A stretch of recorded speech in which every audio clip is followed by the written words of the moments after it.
Precisamente después de esta entrevista, con esta profundidad que tuvimos con nuestro amigo Miguel Ángel Forte, queríamos, como hacemos habitualmente, venir un poco a lo que pasa en la ciudad autónoma de Buenos Aires, porque parece que el gobierno de Jorge Macri pasa desapercibido en los grandes medios y sale cada tanto alguna nota en algún medio, fundamentalmente Tiempo Argentino, generalmente nos está informando sobre las barbaridades de Jorge Macri.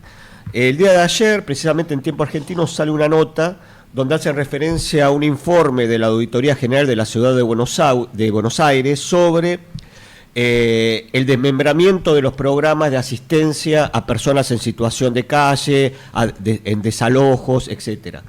Para hablar un poco de esto, además de otros temas más que podemos charlar con él, estamos en contacto con el doctor Lisandro Teschewitz, el auditor de la ciudad de Buenos Aires, con quien hemos hablado en alguna oportunidad en este programa. ¿Qué tal, Lisandro? Raúl Varela y Carlos Márquez te saludamos. ¿Cómo te va? Hola, muy buenos días y muy buenos días a la audiencia de Radio Rebelde. Gracias por atendernos hoy. Lisandro, a ver, ¿qué es lo que encontró la auditoría de la ciudad cuando hace este informe sobre la situación de los programas de atención a gente en emergencia habitacional, por ejemplo, la línea 108, el VAP y demás? A ver, la auditoría de la ciudad, como organismo de la Constitución, nosotros lo que hacemos es analizar procesos técnicos y analizar aplicaciones de presupuesto, ¿no? Sí. Ahora, desde ver esa forma del trabajo del gobierno de la ciudad, lo primero que detectamos, yo te diría que no es algo técnico, lo primero que detectamos es el triunfo de la política de la crueldad en la ciudad de Buenos Aires. La crueldad es política pública en la ciudad de Buenos Aires. El jefe de gobierno sale públicamente a decir vamos a dejar de construir casas en villas. El jefe de gobierno se vanagloria y hace publicidad con los desalojos violentos. El jefe de gobierno habla de limpiar las calles y muestra escenas donde se corre a gente en situación de calle. Entonces, hay una estética de la crueldad que utiliza este gobierno como medio de propaganda. Y eso se nota en su gestión concreta. Eso que hacen sus spots publicitarios que circulan por redes se refleja en la gestión. Y cuando vamos a ver la gestión, nos encontramos, por ejemplo, que en medio de la crisis de desalojos, que significan familias enteras que van a parar a la calle, que lo que además son familias que no tienen experiencia de situación de calle, ¿no? Que claro, no es una vivencia sobre la que tienen conocimientos, la que tienen circuitos armados, saben en qué comedores se los atienden, no, van a parar a la calle de buenas a primeras. Crisis de desalojo provocada por una política consciente y consistente del gobierno de la ciudad, ¿no? Que sí, generar los desalojos. Entonces, en medio de eso, nos encontramos con que hay recorte presupuestario, porque modifican partidas que estaban destinadas a atender a gente en situación de calle y las derivan hacia otros lados. Nos encontramos con que los dispositivos de emergencia a donde debe llamar la gente, no solo la gente en situación de calle, sino los vecinos que quieren colaborar, ¿no? Tienen, por ejemplo, un nivel de abandono de llamada. El nivel de abandono de llamada, para que ustedes entiendan, porque por eso yo empezaba diciendo esto de que la auditoría es un organismo técnico. Cuando uno lee nuestros informes, son informes muy opacos, ¿no? O sea, dicen palabras difíciles, hablan todo en tecnicismo y hay que tratar de traducirlos. El nivel de abandono de llamada es la cantidad de gente que llama de golpe al 108 buscando la colaboración o la ayuda para una persona, una familia, alguien que está en situación de calle y que no puede terminar esa llamada, o porque nunca es atendido por un operador y se cansa y dejan la llamada en el medio, o porque lo que le dicen, lo que le ofrecen no sirve, no puede resolver el problema y entonces abandona el llamado. ¿Está bien? Sí, sí, se entiende. Ese indicador está previsto porque además la ciudad de Buenos Aires con todo hace negocio, con la gente en situación de calle también, ¿no? Entonces, por ejemplo, estas líneas de emergencia, ¿sí?, son subcontratadas. Y contratan una empresa que por pliego tiene un sistema que maneja la línea de emergencia, más allá de que los operadores, los que la atienden son empleados del Estado, todo el sistema de la línea está licitado. Bueno, por licitación ese sistema no debería tener un abandono de llamada superior al 6%, y en la realidad tenemos un abandono de llamada que llega casi al 13%, más que duplica. ¿Vos? Sí, discúlpame, a ver si entendí. ¿La línea 108 está tercerizada o no?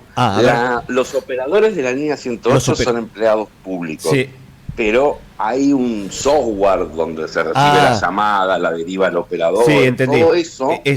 Todo eso es un gran negocio. Claro. ¿No? Sí. Porque todo es un negocio en la ciudad de Buenos Aires. Donde hay una necesidad, la ciudad de Buenos Aires no ve un derecho, ve negocios posibles. Todo lo que puedan privatizar lo privatizan. Pero digo, esto es para tener un ejemplo. El nivel de abandono de las personas que están tratando de notificar al Estado que hay una persona en situación de calle pasándola mal, más que duplica lo que se planificó. Pero además, lo que tenemos es que la cantidad salen, declaraciones del gobierno de la ciudad hablando de que tienen un equipo de no sé cuántos profesionales en calle, atendiendo a la gente en situación de calle. Cuando nosotros vamos a ver los equipos, lo que nos encontramos es que la dotación de personal se redujo, que no hay profesionales, que en el turno noche faltan profesionales psicólogos y asistentes sociales y cubren con trabajadores que no tienen formación, que no tienen capacitación y que no tienen la responsabilidad profesional. Claro. Sí. ¿No? Que hay menos equipos en calle que resuelven los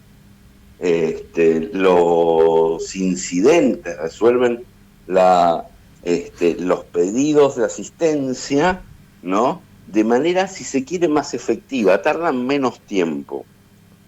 ¿Por qué tarda menos tiempo cada asistencia? Porque se interactúa menos con la persona. Claro.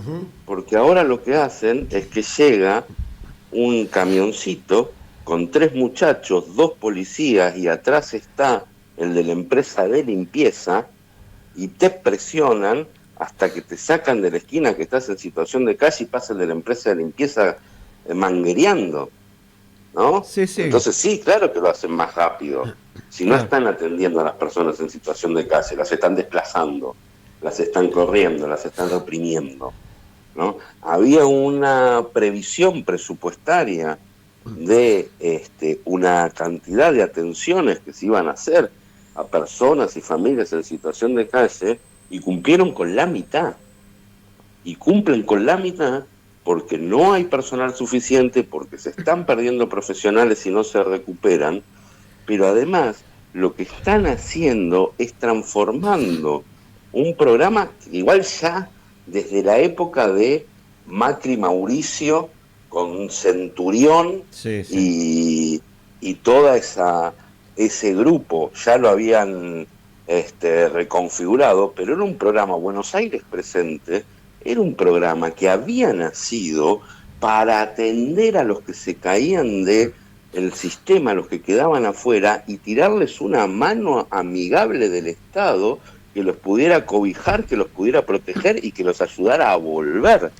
Y ahora, en lo que se han convertido, son en verdaderos grupos de tarea de desplazar pobres de la ciudad de Buenos Aires.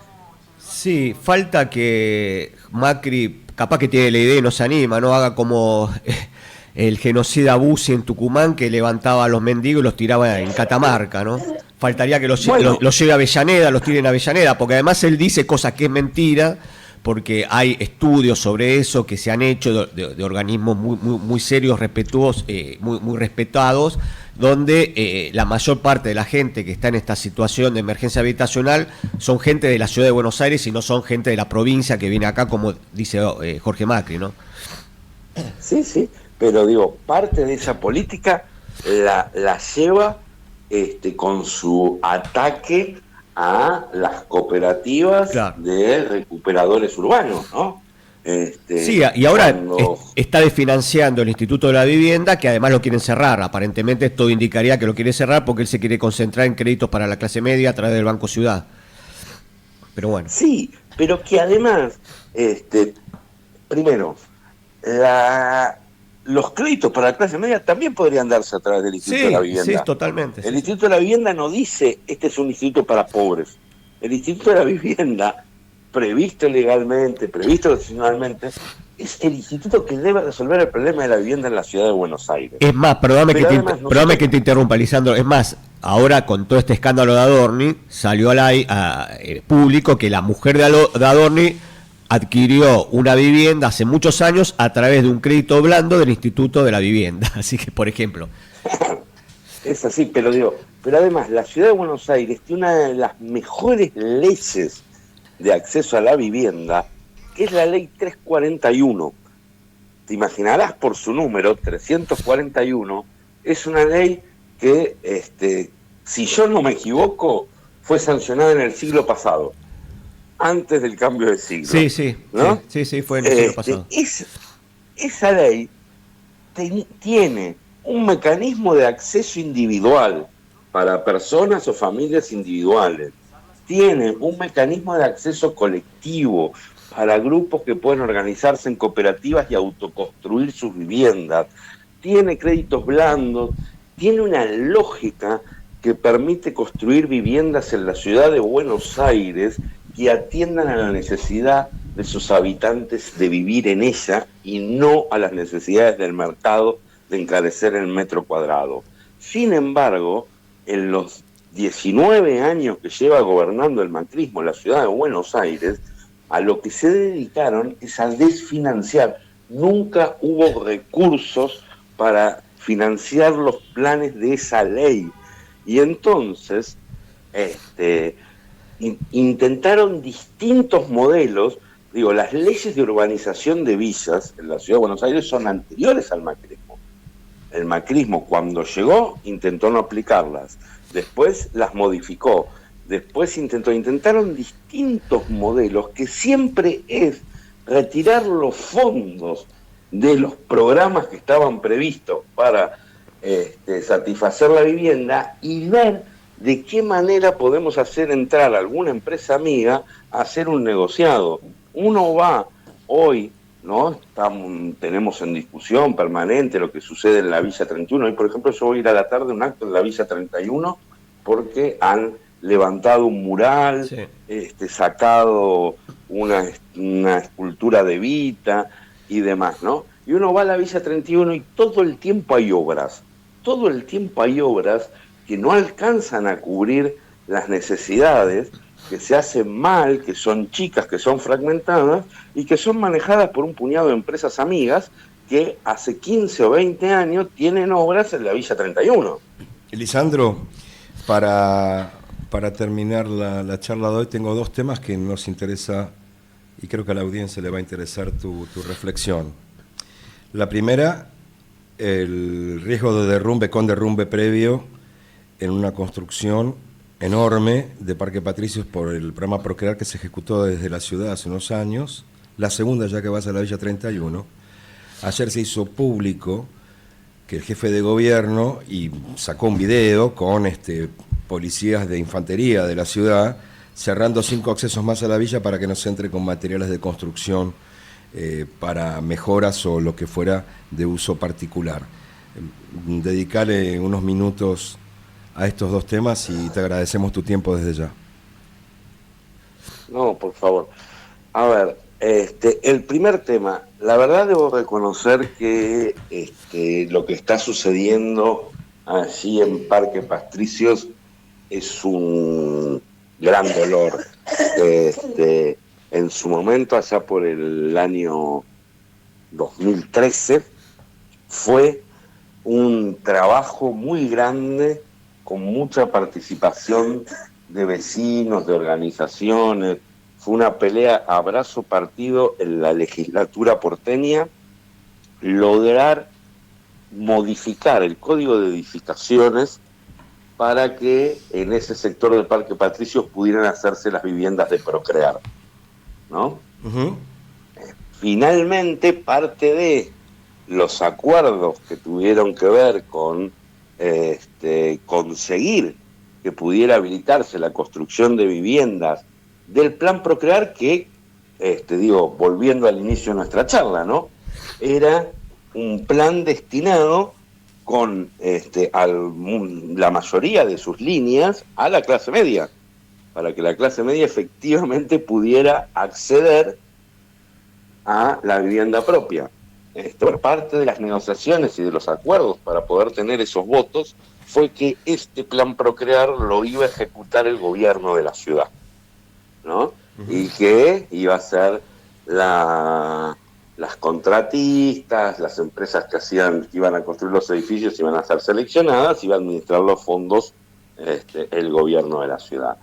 La verdad que de 500.000 viviendas que ha entregado el plan Procrear en todo el país y demás, es la primera obra que tiene un problema de este estilo, que yo creo que tiene que ver con esto que veníamos diciendo, de que estos tipos, sin miramiento, sin medir consecuencias, lo único que pueden ver en cualquier administración de fondos públicos es la posibilidad de un negocio privado.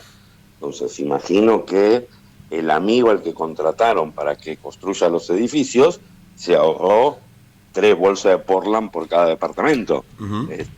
Digamos, ¿no? Sí, sí. Entonces ahí hay una responsabilidad muy grande de la empresa que debería responderle a cada una de las personas damnificadas, pero también hay una responsabilidad muy grande del gobierno de la ciudad. Y el gobierno de la ciudad está respondiendo mal y tarde.